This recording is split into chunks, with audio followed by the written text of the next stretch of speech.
मस्त असे क्रिएटिव्ह बनवता आणि मस्त छान छान असं मावरा बनविता. तुमची तयारी किती दिवस आणि कशी असते? खरं तर ही तयारी चालू होते 1-1.5 हफ्ते पहिल्यांशी. मोस्टली आमचे जे घरचे लेडीज आहेत, माझी मम्मी, माझी मामी, मेन जे घरचे मोठे आहेत ते सगळं मावरं आणण्यापासून त्याची तयारी कशी, प्रिपरेशन कसं, सगळं त्यांचं डिपार्टमेंट. मी, माझी बनी, सगळे जे आम्ही छोटे आहोत घरचे, आम्ही ऑर्डर्स बघितो, प्रेझेंटेशन ते सगळं आम्ही बघितो. तुम्ही सगळ्यांची छोटी छोटी थोडी थोडी अशी मेहनत असते आणि मग तुमचा असा स्टॉल उभा राहतो. पूर्ण घराण्याची एकी आहे म्हणून हा स्टॉल असतो, दरवर्षी असतो. जेव्हापासून हा फेस्टिवल चालू झाला आहे तेव्हापासून आम्ही पार्टिसिपेट करतो.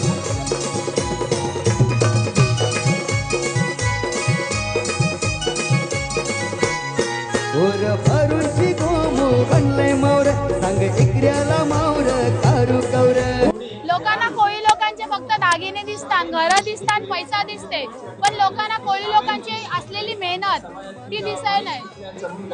हो, तू जे बोलतेस ते बरोबर बोलतेस. आम्ही कोली लोक, आम्ही मुंबईचे कोली. आमची कोली लोकांची माणसं बोटीवर जातात, डोलीवर जातात, मावरं घेती येतात आणि मग बायका विकावा जातात, मावरं एकीतात. मग जेव्हा त्या विक्रीशी पैसे मिळतात तर त्या पैशाची संसार चालवितात, घर चालवितात.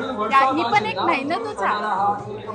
तर आपला कोळी समाजाचा मुलगा एक कोळी असून कोळी घरात जन्म घेऊन तो कोळी शिक्षण करून तो आज एक फ्लाईट मध्ये केबिन क्रू आहे. कित्येक तरी देश दादा फिरतो आणि तिकडे सगळ्यात जास्त आपला कोळी कल्चर जो प्रोव्हाइड करतो आणि लोकांपर्यंत पोहोचवतो.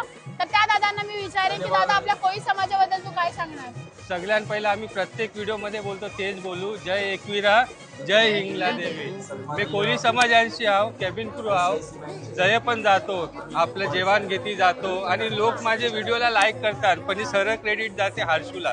का डब्बा असते ती तीच बनवून देते. मग जय बाहेर जातो, आपला पोशाख घालतो, टोपी घालतो, सुरका घालतो, मला लय प्राऊड फील होते. बाहेरच्या लोकांना पण लय प्राऊड फील होते बघून, काही सुरका घालून आलेला आहे, ट्रेडिशनल कपडे घालून आलेला आहे. पण आपल्या लोकांना शर्म वाटते. त्याच आपण ट्रेडिशनल परत कपडे घालावचे सुरू केले पाहिजे आणि आपले कल्चरला स्प्रेड करावा पाहिजे. का जो आपला कल्चर जपवेल त्याचाच कल्चर टिकेल.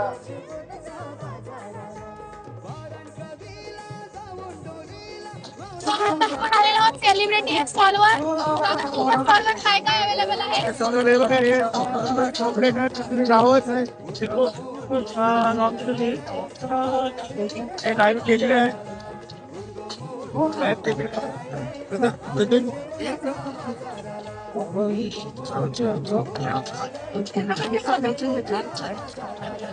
आमचे क्रॅब मसाला आहे, तंदुरी पॉपलेट आहे, भरलेला पॉपलेट आहे, सुरमई आहे. हा तुमचा सगळा तंदूर स्टॉल आहे, राईट? तंदुरी आणि आमची व्हरायटी तुम्हाला संपूर्ण फेस्टिवलमध्ये कुठेच नाही भेटणार आहे. 1 नंबरची व्हरायटी आमची आणि आमचं नाव पण सेलिब्रिटी किचन आहे. तशाच प्रकारे आम्ही सेलिब्रिटी फिश पण ठेवतो. आणि तुम्ही बघू शकता की दादांनी ड्रेसिंग पण एकदम सेलिब्रिटी सारखी केली आहे. ओरिजिनल नाखवासारखी नाखवा झाला दादा आमचा. खूप मस्त दादा. पूर्ण फेस्टिवल मध्ये दादाचा एकदम असा क्रेझीनेस.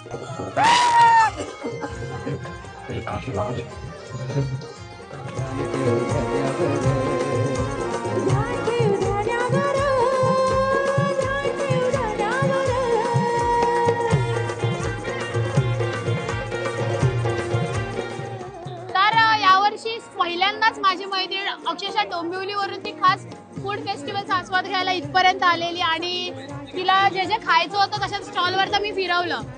ते आम्ही रेकॉर्ड नाही केलं, बट तू सांग तुला इकडची टेस्ट वगैरे कशी वाटली? 1 नंबर. मी तर फर्स्ट टाइम आले तुला बोललीस आणि क्रॅब खायला आलेली प्लस बांबुके बोंबील खायला आलेली आणि एवढे टेस्टी होते. एकच नंबर रावस.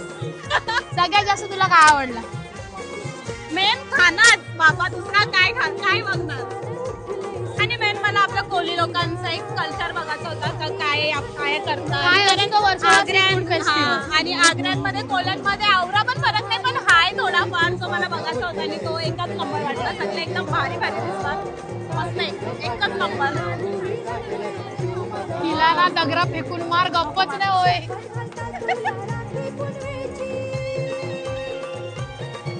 वर्सोवा सी फूड फेस्टिवल मध्ये फक्त तुम्हाला मच्छी नाही तर मच्छीच्याहून एक युनिक आणि अलग असा हा स्टॉल असतो.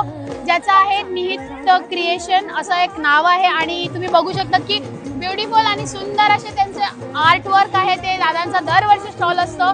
तर दादा हे वर्क नक्की काय आहे? ॲक्च्युली ह्याला म्हणतात 3D इम्प्रेशन म्हणतात, 3D कास्टिंग इम्प्रेशन. येस. तर हा दरवर्षी स्टॉल असतो इकडे वर्सोव्याला आणि ह्याची फिनिशिंग आणि डिटेलिंग ना 100% असतं. हे प्रोडक्ट आहे ना UKचं प्रोडक्ट आहे. तर हे स्टोन मटेरियल आहे, म्हणजे हे वॉशेबल पण असतं आणि लाईफ टाईम तसंच राहणारी मेमरी आहे. त्यात वेगवेगळ्या प्रकारचे मी फ्रेम बनवतो. तर दादांचा असा युनिक असा स्टॉल असतो कारण की दादा पण आपल्या कोळी कम्युनिटी मधून असून दादा काहीतरी असं वेगळं काम करून दाखवत आहेत आणि ते आपल्या फेस्टिवल मध्ये सुद्धा ते दाखवत आहेत. हे बघा, हे कॉन्टॅक्ट नंबर आहे, याच्यावर तुम्ही कॉन्टॅक्ट करू शकता.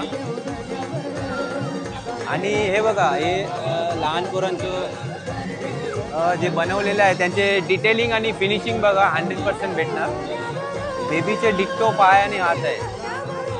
तुम्ही आठवण म्हणून ठेवू शकता की ती बेबी नंतर मोठी होईल, तिचं या बघण्याचा दृष्टिकोन वेगळा असणार, त्यासाठी इम्प्रेशन बनवतात.